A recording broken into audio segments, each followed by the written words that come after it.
إن الحمد لله نحمده ونستعينه ونستغفره ونعوذ بالله من شرور أنفسنا ومن سيئات أعمالنا من يهده الله فلا مضل له ومن يضلل فلا هادي له وأشهد أن لا إله إلا الله وحده لا شريك له وأشهد أن محمدا عبده ورسوله أما بعد فإن خير الحديث كتاب الله وخير الهدي هدي محمد صلى الله عليه وسلم وشر الأمور محدثاتها وكل محدثة بدعة وكل بدعة ضلالة وكل ضلالة في النار فأعوذ بالله من الشيطان الرجيم ويوم يعض الظالم على يديه يقول يا ليتني اتخذت مع الرسول سبيلا يا ويلتى ليتني لم أتخذ فلانا خليلا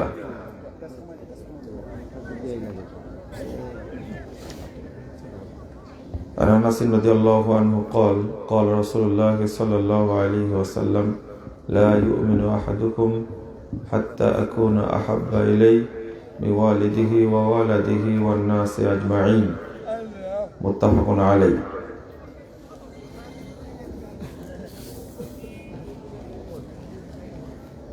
টাঙ্গাইলের বল্লা টেঙ্গুরিয়া উত্তরপাড়া কবরস্থানের উন্নতিকল্পে আয়োজিত মাহফিলের সম্মানিত সভাপতি, উপস্থিত প্রধান আকর্ষণ বিশিষ্ট শিক্ষাবিদ শেখ ডক্টর মুসলিহুদ্দিন হাফিজাহুল্লাহ তাআলা, উপস্থিত উলামায়ে কেরাম, অতিথিবৃন্দ, সুধী মণ্ডলী, সামনে উপবিষ্ট শ্রদ্ধেয় মুসলিম ভাতৃমণ্ডলী, আমার প্রাণপ্রিয় ছাত্র ও যুবক ভাইয়েরা, পর্দার আড়ালের মা ও বোনেরা, উপস্থিত সকলকে আন্তরিক মোবারকবাদ জানাচ্ছি। আল্লাহর কাছে দোয়া করছি আল্লাহ যেন এই মাহফিলকে কবুল করে নেন, আমিন। যারা এই মাহফিলের আয়োজন করেছেন, সময় দিয়েছেন, শ্রম দিয়েছেন, এবং আপনারা যারা বিভিন্ন এলাকা থেকে এসে মাহফিলে শামিল হয়েছেন, রব্বুল আলামিন আপনাদেরকে আমাদেরকে জান্নাতুল ফিরদাউসের মেহমান হিসাবে কবুল করে নিন, আমিন।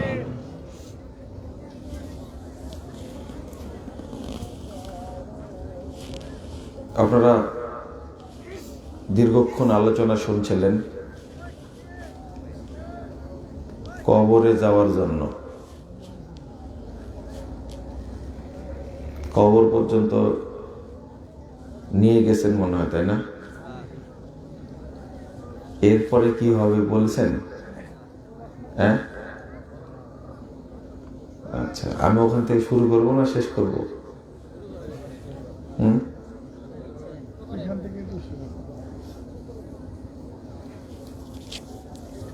যে বিষয়টি নিয়ে কথা বলবো মনে করছি সেটা এই কবরের তিনটা প্রশ্ন চলে আসবে এই জায়গায়। তখন আপনারা মনে করবেন যে দুইজনে যুক্তি করে আলোচনা শুরু করেছে। আপনারা বলবেন যে একজন ছেঁচড়ায় কবর পর্যন্ত নিয়ে আসছে আর কবরে ঢুকায় একজন শুরু করছে, এরকম হয়ে যাবে, তাই না?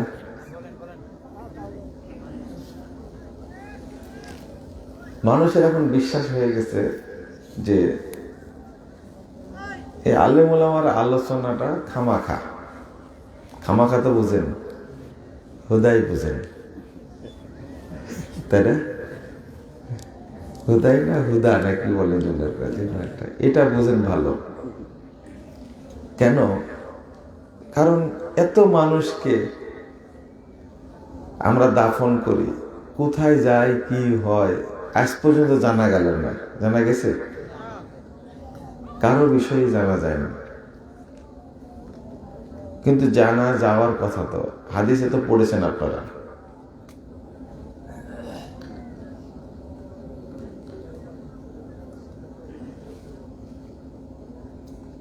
ইমাম সাহেব জানাজা পড়াচ্ছেন, আর একজন বলছে যে আপনার জানাজা তো হলো না। তো বলছেন যে এই দোয়া দিয়েই আমি জানাজা পড়াচ্ছি 30 বছর। কি দোয়া পড়ে জানেন? জানাজার দোয়া আছে তো নির্দিষ্ট, তাই না? আল্লাহুম্মা গফির লি হাইয়িনা ওয়া মাইয়িতিনা ওয়া শাহিদিনা, তারপর আল্লাহুম্মা গফির লাহু ওয়ারহামহু ওয়াআফিহি ওয়া'ফু আনহু ওয়াকরিম নুজুলাহু ওয়াসি মাদখালাহু। এটা বাদ দিয়ে ইমাম সাহেব জানাজা পড়ে শেষ করে দিয়েছে। মানে সূরা বাকারা শেষ 2 আয়াত পড়েছে, পরে ওখানে তো আছে রব্বানা লা তুআখিযনা ইন নাসিনা ওয়া আখতানা রব্বানা ওয়া লা তাহমিল আলাইনা, মিলাই দিয়েছে। এখন বলছি এই দোয়া তো জানাজায় পড়া যাবে না। পড়া যদি না যেত তাহলে কবর থেকে উঠে তো আসি একদিন বলতো যে জানাজা হয়নি, 30 বছরে কেউ বলেনি, দোয়া ঠিক আছে। ঠিক আছে দোয়া? হ্যাঁ, ঠিক নাই। এই জন্য আপনারা কেউ যদি কবর থেকে বেরিয়ে এসে বলতেন যে এই সমস্ত আমল ঠিক না, বাদাম খাওয়া বন্ধ করেন না এখনো, তাই না? মানে বাদাম কে কে খেতে চাচ্ছেন ওটা হাত তোলেন তো দেখি। আজকে বাদাম কিনে নিয়ে আসবো, দোকানদারেরও উপকার হবে, আপনাদেরও খাওয়া হবে, মাঝখানে ওয়াজ মাহফিলের 12টা বাজবে। আমি আপনাদের বহু জায়গায় বলছি, কিন্তু শুনছেন না কেন? কয়েকদিন আগে এক জায়গায় প্রোগ্রাম হলো না, এখান থেকে বেশি দূরে না তো, সে দেখলাম অনেক মানুষ ছিলেন আলহামদুলিল্লাহ। তো সেদিনও বললাম যে বাদাম খাওয়া বন্ধ করেন। সেদিন যারা ছিলেন না তারা বাদাম খাচ্ছেন নাকি? এখন আর খায় না, কিন্তু চুপচাপ আছে আলহামদুলিল্লাহ। না, চারিদিক থেকে শুরু করছিল, বলার কারণে বন্ধ করছে। জি, শেষ হওয়ার পরে 2-4 কেজি কিনে নিয়ে যাবেন, নিজে খাবেন। 11টা পার হয়ে গেছে, এরপরে বাদাম খাওয়া লাগলে বক্তব্য কখন শুনবেন? মনোযোগ দিবেন তো ইনশাআল্লাহ। বর্তমানে যে লাফালাফি শুরু হয়েছে, এই লাফালাফির পরিণাম কি আল্লাহ পাক ভালো জানে। আজকে আলোচনা করব অন্ধ অনুসরণের পরিণাম কি। ডক্টর মুসলিউদ্দিন সাহেব এই এলাকার মানে দাদা যত বড় আলেম, বাপ তত বড় আলেম, নিজেই তত বড় আলেম আলহামদুলিল্লাহ। এখন ওনার সব কথাই যদি আপনি গ্রহণ করেন, দলিল লাগবে না, কারণ ওয়ারিশ সূত্রে আমরা পেয়েছি এত বড় আলেম, এখন আর দলিল লাগে না। রাজশাহী সাহেববাজার মসজিদে সালাত পড়ার পরে ঘোষণা দিল যে আপনারা বসে যাবেন, ইমান ইয়াকিনের আলোচনা হবে, ভূত পয়দা হবে। কি বুঝলে? হ্যাঁ, লাভ হবে না? ভূত পয়দা হবে না বহুত পয়দা হবে? আমার এক ফ্রেন্ড পড়তো, বুঝছেন তো, আর দাদা এই ইলিয়াসি তাবলীগের চরম ভক্ত। এইরকম বাচ্চা কাচ্চা পরিবার ছেড়ে দিয়ে এইরকম লোক দেখিনি কখনো। তো ঘোষণা দিল যে দাদা কি বললেন? আমি কি বললাম যে আপনি যে ইমান ইয়াকিনের আলোচনা হবে, ভূত পয়দা হবে, এই কথা বললেন কেন? তাই আমি বলেছি বহুত ফায়দা হবে, এখনো বললেন বহুত ফায়দা হবে। দাদা নাতির একটু খুনসুটি লেগেই থাকতো। আপনি এখনো তো বললেন ভূত পয়দা হবে, এই কথা মানুষ যদি বুঝতো যে আপনি এইভাবে বলছেন, আর আমি বলতে তাই করবে, তার নেকি হবে 3,35,00,000। দেখছেন? তাহলে ওয়াজ করে কি করলাম এতদিন বলেন দেখি? এই গত কয়েকদিনে কি আর বক্তব্য দেব, আর বক্তব্য দিতে ইচ্ছা করে না, বুঝছেন? যেখানে ফজিলতের কথা বলি সেখানে এত জোরে সুবহানাল্লাহ, বুঝেছেন? কি চমৎকার! ওরা তলা খুঁজে দেখবে না, বুঝলেন? এদের অবস্থা যা হচ্ছে এখন, রাজশাহী বিশ্ববিদ্যালয়ে এক ছেলে মারা গেল, বুঝছেন? কোনোভাবে মারা গেছে, তাকে নিয়ে মিছিল করে একবারে শহর কাঁপায় দিয়ে যে গোসল দেওয়াইছে সে বলতেছে আর কি, যে কি অবস্থা করলাম, করার পরে ঘোড়ার ডিম গোসল করাতে যায় দেখছিল হিন্দু।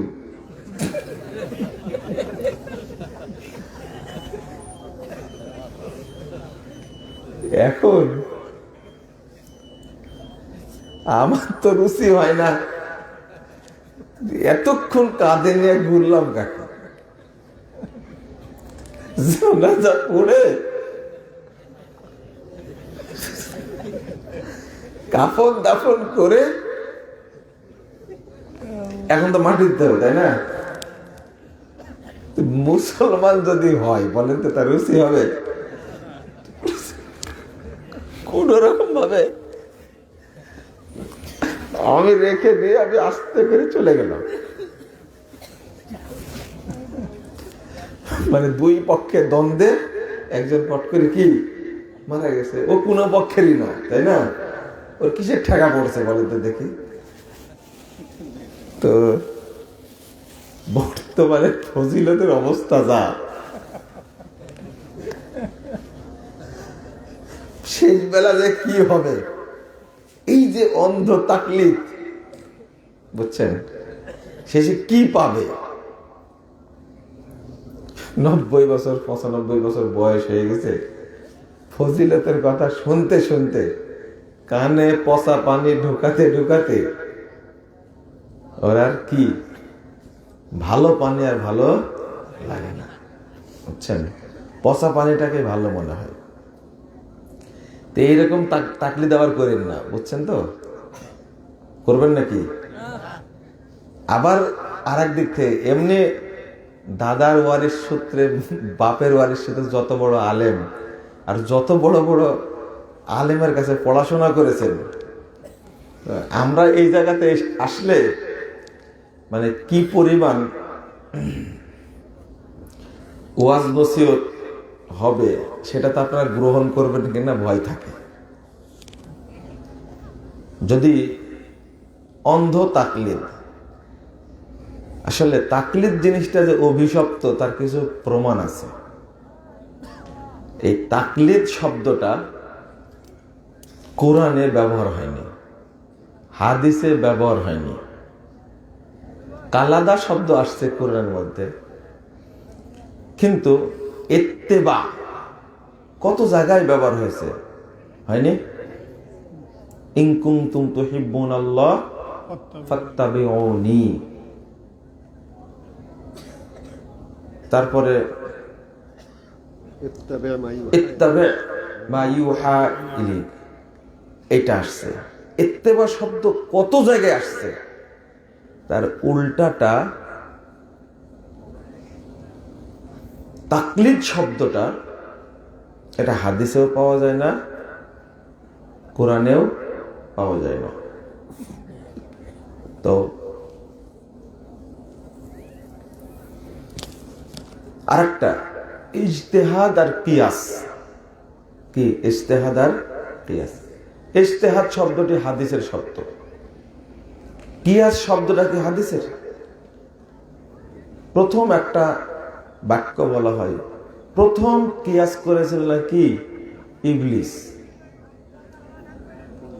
আমাদের ভাষা যেটা বলি, ইত্তেবা বলি না তাকলিদ বলি? বলেন, আমরা ইত্তেবা করি না তাকলিদ করি? ইত্তেবা করি। ইত্তেবা হলো কবুলু কওলিল গায়রি মা দলিল, দলিল সহ কারো কথা গ্রহণ করা কি ইত্তেবা। একটা হলো মা দলিল, আর একটা হলো বেগয়রে দলিল। দলিল বিহীন কারো কথা গ্রহণ করা হলো কি তাকলিদ, অন্ধ অনুসরণ।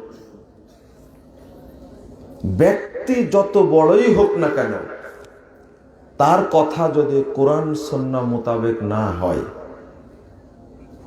ওই বড় আলেম, বেশি বয়স, বেশি ডিগ্রি, এর দাম আছে না, কোনো দাম নেই। মানুষ অন্ধ অনুসরণ করার প্রতি বেশি বিশ্বাস করে, বেশি ঝুঁকে যায়। দলিল সহ আমল করবে এই ধরনের মানুষ খুব কম। যদি দলিল সহ আমল করতাম, তাহলে এত ফিতনা ইসলাম নিয়ে হতো না। কিন্তু এর স্বাদ আবার বেশি, কিন্তু বুঝছেন? বলেন তো, পীরের সংখ্যা বেশি না মুরিদের সংখ্যা বেশি? মুরিদের সংখ্যা বেশি তো? ঠিক বলছেন তো? আপনার ওর মধ্যে পড়ে যাবেন না তো? আচ্ছা, পীরের দোষ বেশি না মুরিদের দোষ বেশি? হ্যাঁ, পীরের না মুরিদের?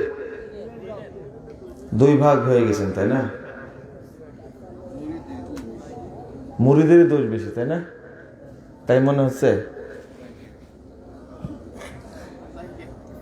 হ্যাঁ, যুক্তি আছে। যাই কেন,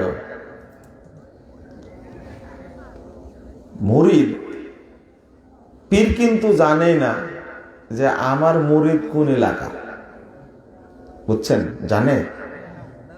ও চলে গেছে এক জায়গাতে, যাওয়ার পরে তারপরে মুরিদ সন্ধান পেল, এইটা আমার মুরিদ। কোরআন হাদিসে মুরিদের কথা বেশি আসছে, আর দরবেশের কথা কি কম আসছে।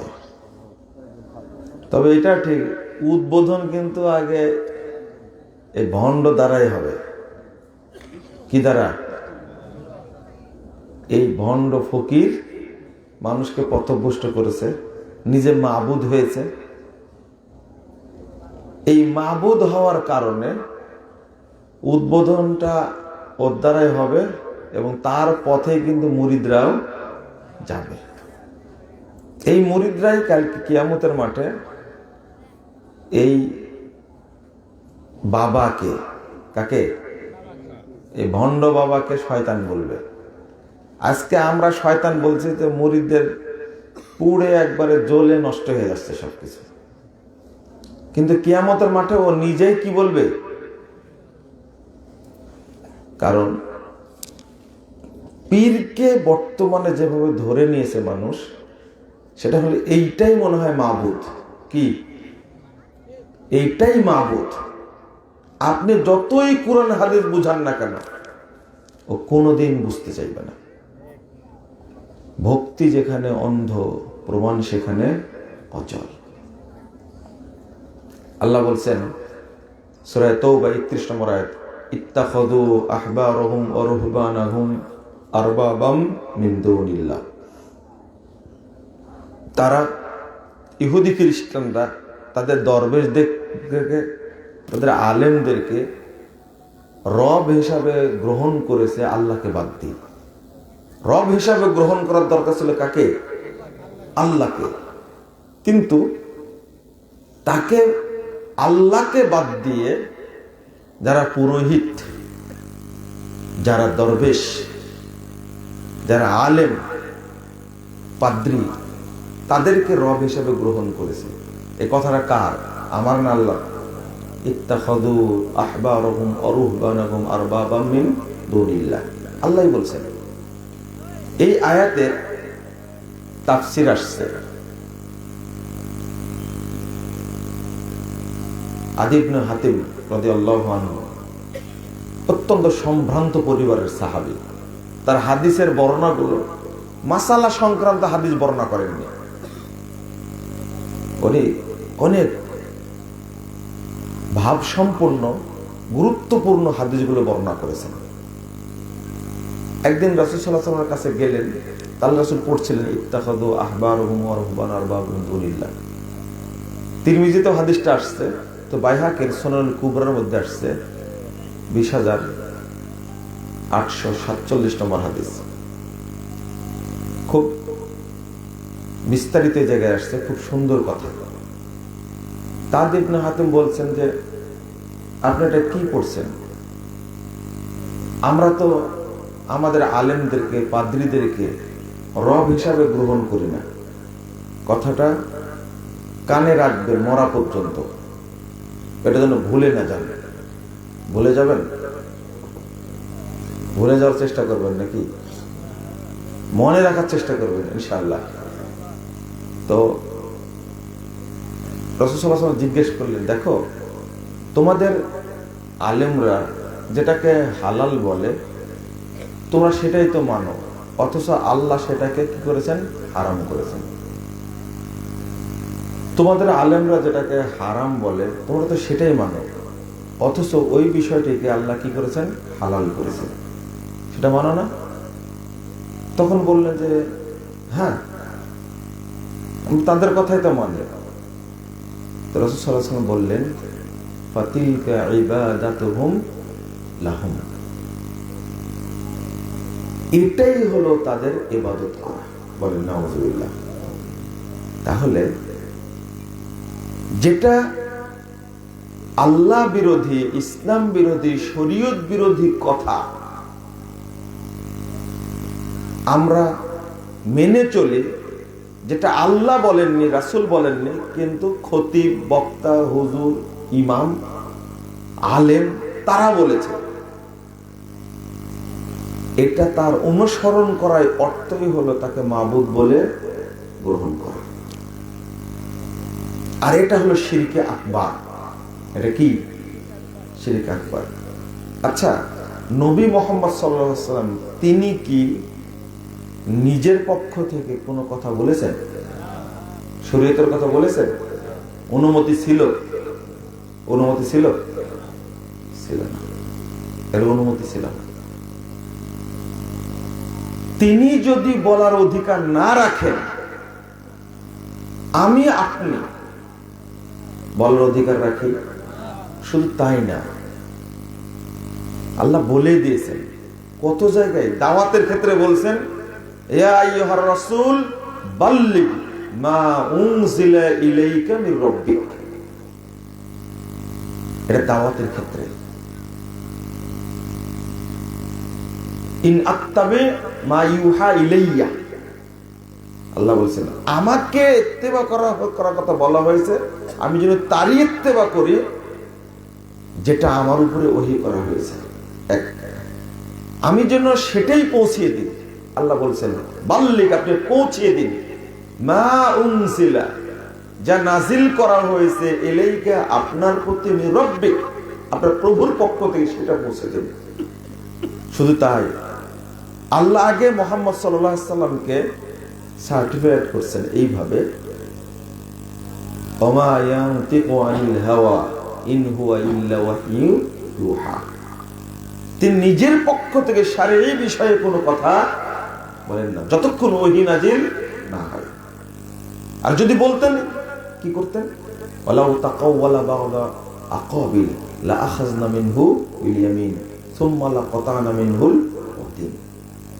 সূরা হাক্কা 44, 45, 46 নম্বর আয়াত খুলে দেখুন। আল্লাহ এত ভয় দেখালেন যে মুহাম্মদ নিজের পক্ষ থেকে কোনো কথা রচনা করলে আমি তাকে ধরে ফেলতাম এবং তাকে গলা কেটে বিচ্ছিন্ন করে দিতাম। তো আল্লাহ যদি মুহাম্মদ সাল্লাল্লাহু আলাইহি সাল্লামকে এত ভয় দেখান, হুমকি দেন, তাহলে আমরা কিভাবে আলেম নাম দিয়ে, দরবেশ নাম দিয়ে, বুজুর্গ নাম দিয়ে, আমির নাম দিয়ে, আল্লামা নাম দিয়ে শরীয়ত তৈরি করি কিভাবে? এটাকে আমাদের জন্য জায়েজ? 145 নম্বর হাদিসটা বোঝানোর জন্য বলি আমি হাদিসটা, যেটা আমল করে না অনেক মানুষই। আবু দাউদের হাদিস, সনদ সহিহ। রাসূল সাল্লাল্লাহু আলাইহি ওয়াসাল্লাম ওযু করার সময় মুখমণ্ডল ধুয়ে ফেললেন, ধোয়ার পরে এক চুল্লু পানি নিয়ে দাঁড়ের নিচে দিচ্ছেন। হাদিসের ভাবটা এরকম যে এক চুল্লু পানিতে আপনার দাড়ির কি হবে, এতগুলো দাড়ি। তখন আল্লাহ রাসূল বলছেন, হাকাদা আমারানি রব্বি আযজা ওয়া জাল্লা, এইভাবে এক চুল্লু পানি দাঁড়ির নিচে দেওয়ার জন্য আমার রব আমাকে নির্দেশ দান করেছে। যদি এক চুল্লু পানি দাঁড়ির নিচে দেওয়ার অধিকার রাসূল সাল্লাল্লাহু আলাইহি ওয়াসাল্লামের না থাকে, এটাও যদি আল্লাহর নির্দেশ লাগে, তাহলে এই নায়ামতি যে তৈরি করলাম, তৈরি করে নেই, তারাবির দোয়া যে তৈরি করলাম, ওযুর দোয়া যে তৈরি করলাম, কোরআন তেলাওয়াতের পরে দোয়া যে তৈরি করলাম, তাজা কাঁচা একবারে টাটকা জাল, এগুলো যে তৈরি করলাম, এর বিচার কি হবে বলেন তো? শুধু তাই, 176 পৃষ্ঠার হাদিস তিরমিজির মধ্যে এসেছে, বুখারীতেও হাদিসে একটা অংশ আসছে, তিরমিজি যে অংশটা এসেছে এটা বুখারীতে আসে না। বারা ইবনে আযিবকে রাসূল সাল্লাল্লাহু আলাইহি ওয়াসাল্লাম দোয়া শিক্ষা দিচ্ছিলেন। দোয়া শিক্ষা দেওয়ার সময় আল্লাহ রাসূল বলছেন যে, বলো যে আমানতু বিরাসূলিক আল্লাযী আমানতু বিনাবিয়িক আল্লাযী আরসালতা, আমি আপনার নবীর প্রতি ঈমান আনলাম যাকে আপনি পাঠিয়েছেন। তো বারা ইবনে আযিব রাদিয়াল্লাহু আনহু একটু বাড়ায়া বলছেন, বাড়ায়া মানে আল্লাহ রাসূলের সম্মান দিতে গেছেন। আমানতু বিরাসূলিক, কি বলেছেন? নবীর জায়গায় কি বলেছেন? রাসূল বলেছেন। আল্লাহর নবী মুহাম্মদ সাল্লাল্লাহু আলাইহি ওয়াসাল্লাম রাসূল না নবী? হ্যাঁ, নবী এবং রাসূল। সব নবী কি রাসূল? কিন্তু সব রাসূলই নবী। তো নাবিয়িক বলেছেন, তো বারা ইবনে আযিব ওখানে যোগ করেছে রাসূলিক। বারা ইবনে আযিব বলছেন রাদিয়াল্লাহু আনহু, তিনি বলছেন ফাতাআনা আলা সাদরি বিয়াদি, এই কথা বলাতে তিনি আমার বুকে তার হাত দিয়ে মারলেন এক ঘুষি। ঘুষি মেরে বলছেন যে এটাই বলো, আমানতু বিনাবিয়িক আল্লাযী আরসালতা। নবীর জায়গায় রাসূল বসিয়েছেন, এইটাই আল্লাহ রাসূল সহ্য করতে পারলেন না। আমরা যে এত বড় দোয়া তৈরি করলাম, একজন মুরব্বী বলার পরে হতবাক হয়ে বলছে, তাকা থেকে বলছে মানে বিসমিল্লাহির রহমানির রহিম, আল ইসলামু হাক্কুন ওয়াল কুফরু বাতিলুন, আল ঈমানু নূরুন ওয়াল কুফরু যুলমুন। তো মুরব্বী এটা জাল দোয়া, এটা তো বলছে যে এত বড় দোয়া জাল। কথা বুঝতে পারছেন? দোয়া যদি বড় হয় তাহলে কি হয় না? জাল হয় না, তার বিশ্বাস। এত বড় দোয়া জাল। যারা পাঁচকলির টুপি মুফতি, এদের সাহস আছে যে এই দোয়াটা একটা ওযুর দোয়া, কোন জাল হাদিসে আছে কিনা দেখি বের করে দিই।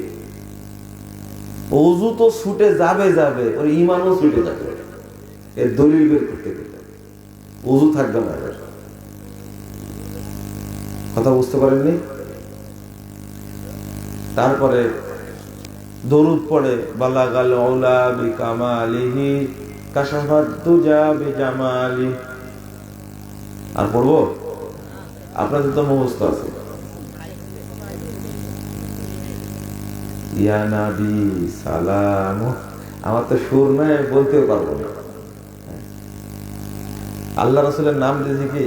মাওলানা মুহাম্মদ, তাই না? এই দেখেন, এই দরুদ পৃথিবীর কোন হাদিস গ্রন্থে বর্ণিত হয়েছে? রাসূলের দরুদটা ওরা বলে দিছে এটা ডেট এক্সপায়ার হয়ে গেছে, এটা চলবে না, নতুন নতুন দরুদ পড়া লাগবে। তো এই যে তৈরি করার যে মানসিকতা তাদের, সুবহানাজিল মুলকে ওয়াল মালাকুতি ওয়াল কুদরতি ওয়াল হাইবাতে, তারাবির দোয়া যেটা, ইয়া মুজিরু ইয়া মুজিরু ইয়া মুজিরু, যে কথাটা বলে, এই দোয়ার দলিল বের করতে পারে না এই ফাটা মুফতিগুলো। পাঁচকলি টুপি নিয়ে এত আলোচনা শুরু হয়েছে, আর আমাকে এত মেসেজ দিচ্ছে, মনে হচ্ছে পাঁচকলি টুপি ছুটে গেলে আমাদের ওযু ছুটে যাবে, ঈমানও ছুটে যাবে। ভাবখানা কিছুটা এইরকম। পাঁচকলি টুপির ব্যাখ্যা দিচ্ছে এক একজন এক এক রকম ভাবে। আমি বলেছি যে পাক পাঞ্জাতন দিয়ে পাঁচকলি টুপির ব্যাখ্যা। পাক পাঞ্জাতন কে? রাসূল সাল্লাল্লাহু আলাইহি সাল্লাম, আলী রাদিয়াল্লাহু আনহু, ফাতেমা রাদিয়াল্লাহু আনহা আর হাসান হুসাইন রাদিয়াল্লাহু আনহুমা, এই পাঁচজন শিয়ারা, এই পাঁচজন আর দুই একজন সাহাবী ছাড়া বাকি সবাইকে শিয়া রাফেজেরা কাফের মনে করে। কি মনে করে? কাফের মনে করে। আলী রাদিয়াল্লাহু আনহু নাম দিয়েছে মাওলা আলী। কি নাম দিয়েছে? মাওলা আলী। তো হাদিসে অনেকগুলো, কয়েকদিন আগেও হাদিসটা পড়াইছি, আনতা আখুনা ওয়া মাওলানা। আমার নাকি জানাই নাই যে মাওলানা শব্দটা হাদিসে আসছে না, অনেক কিছুই জানা না, এটা ঠিকই আছে, ফতোয়াও আছে। মাওলানা শব্দটা সৌদি আরবের আলেমরাই বলছেন যে এটা ছেড়ে দেওয়াই ভালো। কি তাদেরকে যদি বলা হয় যে উপমহাদেশে কেন চালু হয়েছে, তারা কিন্তু ফতোয়া উল্টা করে ধরবে, বুঝতে পারলেন? তো শরীয়ত নিজেরা যেভাবে তৈরি করে নিয়েছে, কিভাবে তৈরি করে নিতে আমল করছে, না হলে মুজাদ্দিদিয়া, নকশবন্দিয়া, কাদেরিয়া, আর একটা কি চিশতিয়া। চিশতিয়া পরে কেন বললাম?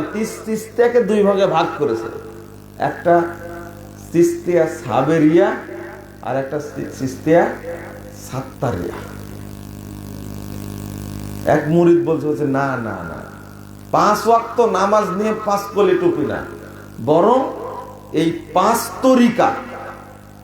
আমি বললাম যে আর একটা আছে শহরর দিয়া, এটা জানা না, শহরর দিয়া এটা মানে না, বায়াত করালো যে সেদিনে, আপনারা দেখছেন, এটা আমার কাছে ভিডিও আছে, মরে গেছে, এটা আমির বায়াত করাচ্ছে এইভাবে। কাদেরিয়া, চিশতিয়া, মুজাদ্দিদিয়া, নকশবন্দিয়া, সহররিয়া, এই 5 তরিকার উপরে বায়াত করাচ্ছে।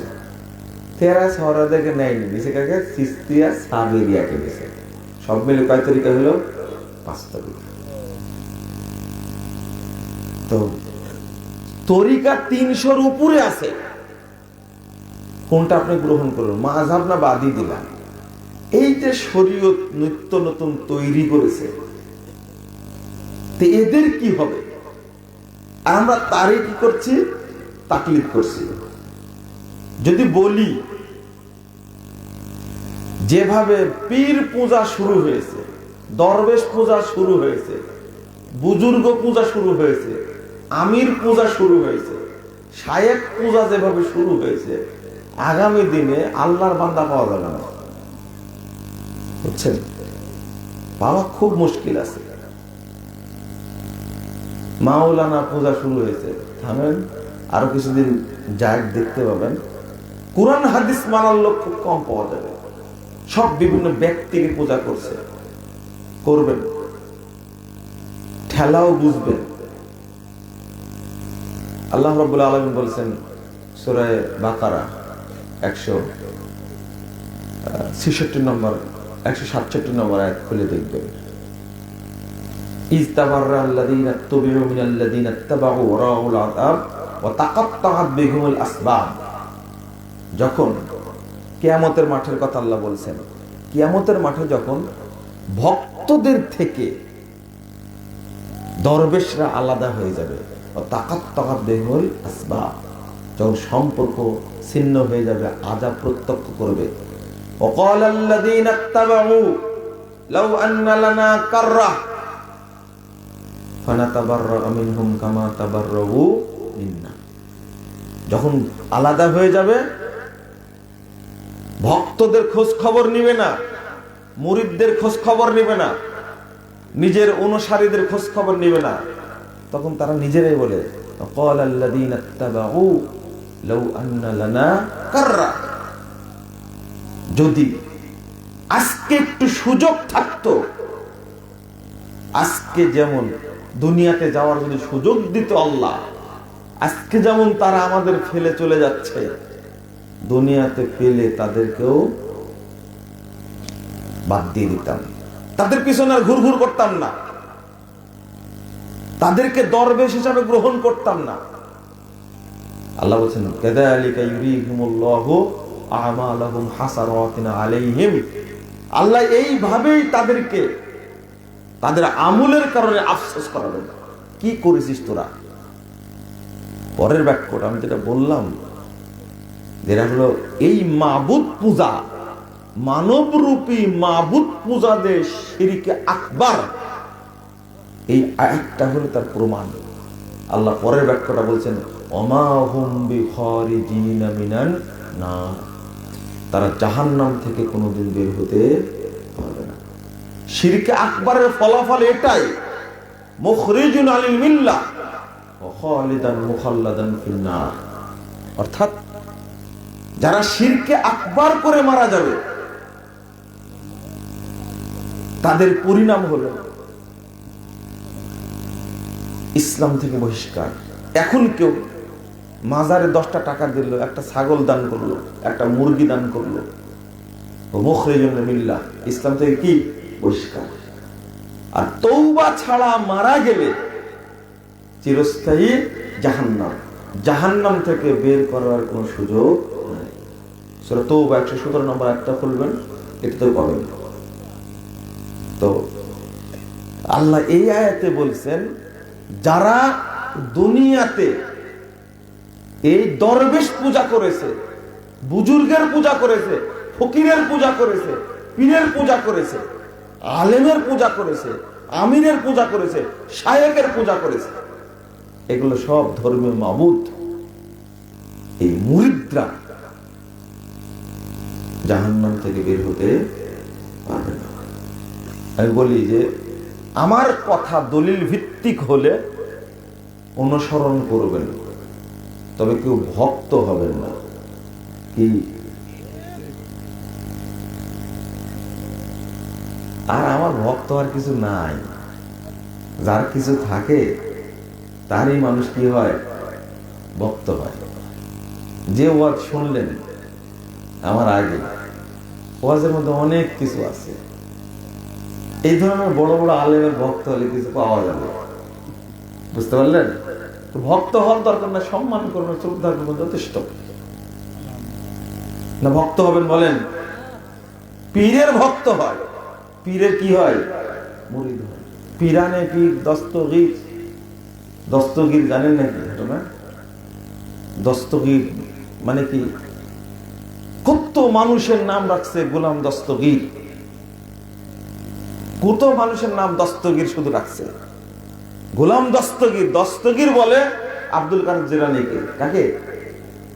দাস্ত মানে হাত, আর গির মানে ধরা, ক্ষমতা, তো ফার্সি শব্দ। আল্লাহর সাথে একদিন আব্দুল কাদের জিলানী হাঁটছিলেন, বুঝছেন? আল্লাহর সাথে হাঁটছিলেন, হাঁটতে হাঁটতে আল্লাহ পা পিছলে পড়ে যাচ্ছিলেন, আর সাথে সাথে আব্দুল কাদের জিলানী ধরে আল্লাহকে রক্ষা করলেন। এত জোরে বললে হবে না? নাউযুবিল্লাহ। গলা মরে গেছে আপনাদের, তাই না? শুনছেন কোনদিনের কাহিনী?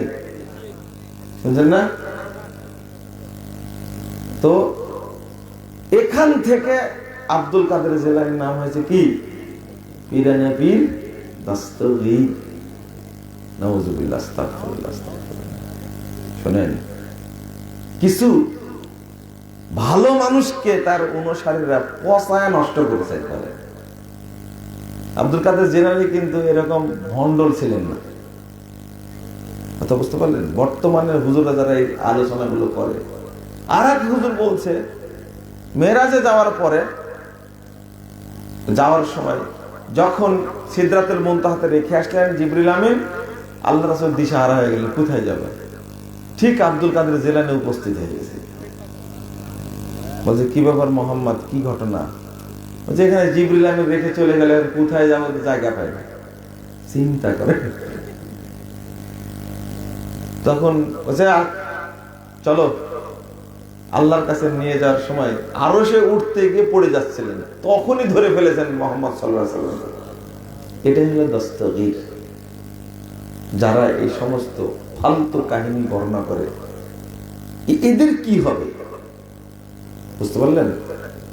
এদের কি হবে? এক মূর্খ লোক আমার কাছে বর্ণনা করছে, আমাকে বলছে আপনি তো সালামি দিলেন না। তাই বললাম যে হাদিসে আসছে যে লোক আগমন করবে সেই সালাম দিবে। হাদিস শুধু আপনারা জানেন না, আপনারাও জানতে পারেন। বিপদে পড়লে তো পিঁপড়াও লাথি একটা মারে, তাই না? শামসিরাও লাথি মারে, বুঝলেন? ঘুষখোর, বদের হাড্ডি, হারাম ছাড়া কিছু খাই না, ও বলছে যে হাদিস শুধু আপনারা জানেন। বললাম যে না, আপনারাও জানেন। আমাকে বলছে আপনি কি জানেন এই সালাম না দেওয়ার কারণে মুনকার নাকির কবরে আটক পড়েছিল, আটকা পড়েছিল। কিভাবে? এটা তো আপনারা জানবেন না। বলছে যে আব্দুল কাদের জিলানীর কবরে মুনকার নাকির ঢুকছে, ঢুকে আব্দুল কাদের জিলানী মুনকার নাকির দুইজনের দুই হাত ধরছে, তোরা আমার নবীর সুন্নাত সালাম দিলি না কেন? বুঝেননি কথা? সালাম দিলি না কেন? তখন বলছে যে সালাম দিতে হয় এটা তো জানি না, আল্লাহ পাঠাইছে। তো বলছে যে তোদেরকে ছাড়বো না, আল্লাহর কাছে জিজ্ঞেস করি, তোরা গেলে আর আসবি না। আব্দুল কাদের জিলানী গাউসে পাক, গাউসুল আজম, নাউযুবিল্লাহ, আস্তাগফিরুল্লাহ। গাউসুল আজমের ক্ষমতা কত! দুইজনের দুই হাত ধরে বসে আছে, তোদের ছাড়তে পারে। আল্লাহকে বলছে যে আল্লাহ তুমি কোন বান্দার কাছে পাঠাইছো, ধরে রাখছে আমাদেরকে, আমাদের আটক করে রাখছে। আল্লাহ বলছে তোরা কার কবরে গেছিস রে? নাম আব্দুল কাদের জিলানী। হাই সর্বনাশ করেছে, যাত্রার কবরে যেতে হয়, তাড়াতাড়ি চলে আয়, ছাড়েই না তো আসবো কি করে? যা বলে তাই শুনি, তাহলে চলে আয়। তোদের ছাড়তে পারে, এবার আব্দুল কাদের জিলানী তোদের ছাড়তে পারে, শর্ত হলো মরা পর্যন্ত আমার যত মুরিদান আসবে কিয়ামত পর্যন্ত তাদের কারো কবরে আসতে পারবে না, যদি ওয়াদা করিস তাহলে ছাড়বো। মুনকার নাকি ওয়াদা করি তাড়াতাড়ি পালাইছে কবর থেকে। আমি এবার জিজ্ঞেস করছি আপনি জানলেন কি করে? বুঝলেন? আপনি জানলেন কি করে? কারণ আব্দুল কাদের জিলানী মরার পর তো আর আসেনি, তাই না? আচ্ছা, এটা জানার কোন সুযোগ আছে? হ্যাঁ, কত বড় বাটপারের বাটপার। একটা বইয়ে লেখছে আব্দুল কাদের জিলানী সরাসরি মা আয়েশার সন্তান, কারণ স্বপ্ন যোগে আব্দুল কাদের জিলানী মা আয়েশার দুধ পান করেছে। আয়েশা রাদিয়াল্লাহু আনহার সন্তান কয়টা ছিল? এই যে মুমিনদের মা আয়েশা রাদিয়াল্লাহু আনহা সম্পর্কে এই কুৎসা নোংরা কথা রটনা করা,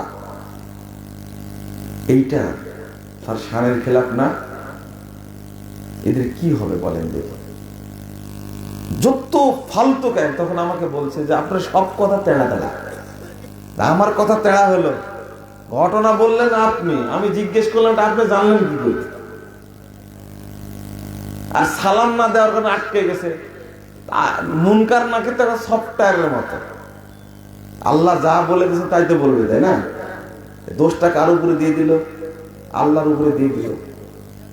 এই সমস্ত, ওই সেদিন শুধু গাঁজাই খায়নি, গাঁজার সাথে হিরোইন আর ইয়াবা একসঙ্গে মিশাইছে, আবার এটা ঢোকাইছে ফেন্সিডিলের বোতলে সহ খাইছে। যারা এই সমস্ত ঘটনাগুলো বলে, বুঝছেন? এই ভক্তদের অবস্থা দেখে যে মনে হয় আল্লাহ রাসূলের হাদিস বলার পরে বলে কি যে না, এটা আমাদের মাযহাবে নাই। কি বলে? আমাদের মাযহাবে নাই। এই ভক্তের বিচার কি হবে? সবচেয়ে ভালো ফলটা পীরের জন্য নিয়ে যায় দরগায়, সবচেয়ে বড় গরুটা পীরের জন্য নিয়ে যায় দরগায়। বাপ মায়ের কোনোদিন খবর রাখে না। এর কি হবে? বিশ্ববিদ্যালয়ে আমার সাথে আমার এক ফ্রেন্ড পড়তো, ও মোবাইল নাম সেভ করে রাখছে বাবা। এটা কে? আমার পীর বাবা। পীর বাবা? তুই পীরকে বাবা বলিস? এই কথা বলেন না, রাত্রে আপনার ক্ষতি হয়ে যাবে। তুই তো পীরের গোষ্ঠী বেশি, তোর কেমনে তোর বাবা নাই? হ্যাঁ আমার বাবা আছে। তোর বাপ কয় টাকা হবে? তখন বলছি আপনার কিছু একটা হবে, কিচ্ছু হবে না ইনশাল্লাহ। দেখি করে আপনি যেভাবে আমার বাবাকে তাচ্ছিল্য করলেন, আবার বাবা বলে বেয়াদব, তোর বাপ তো আছে, পীরকে আর বাপ বলছিস কেন? পরের দিন আবার দেখা হয়েছে, কিছু হয়নি আপনার? আমি তো সারা রাত চিন্তায় ছিলাম কিছু একটা হয়ে যায় কিনা। আমি যে ভাষাটা বলেছিলাম ওর সামনে এখন তো বলতে পারবো না, বুঝতে পারলেন? এই ঘটনা হলো 6 সালের ঘটনা। আর কয় সাল চলছে এখন? 22 সাল শুরু হয়ে গেছে। টের পাইছেন আপনারা? বিরিয়ানি খাইছেন খুব, তাই না? সেই খাওয়া খাইছেন, হ্যাঁ? ঘুম নষ্ট করছে, তাই না? আল্লাহ ওদেরকে হেদায়েত দিক। তওবা তওবা। তো কই কিছুই তো হয়নি। ও হলো শয়তান নাম্বার 1। এ তো পীর না, তো এরা কি? শয়তান নাম্বার 1। এখন তো বাংলাদেশে শয়তান নাই, হ্যাঁ? না না, শয়তান ঠেকা পড়েছে। অরিজিনাল শয়তান বাংলাদেশে নাই এখন। ও আটলান্টিক মহাসাগরের সিংহাসনে ঘুমাচ্ছে, আর ওর যারা এজেন্ট তারা এখন কাজ চালিয়ে যাচ্ছে। আপনারা ঠিক বলছেন? ঠিক না হলে কি এমনি বলবো আমি? তো এই মুরিদদের কি হবে আপনি বলেন দেখি, কি হবে শুনেন তাহলে। অমাহুম বিখারিজিনা মিনান নার, যে পূজা করা করেছে একজন লোককে, তবলিগের ভাইয়ের কথা বলি, দীর্ঘ 1.5 মাস হজ্জেকে বুঝাইছি, শিক্ষিত মানুষ, এর পরেও এই লোকটার আকীদা থেকে বের হয়নি যে এই কাবা ঘরের যারা ইমাম সব কাদিয়ানী। কথা বুঝতে পারলেন? কি মনে করছে? সব কি কাদিয়ানী, এদের পিছনে নামাজ হবে না। তো পড়েন কেন? পড়ি, মনের অনিচ্ছাই পড়ি। 1.5 মাস বুঝানোর পরেও ওকে একটুকু দুর্বল করতে পারেনি।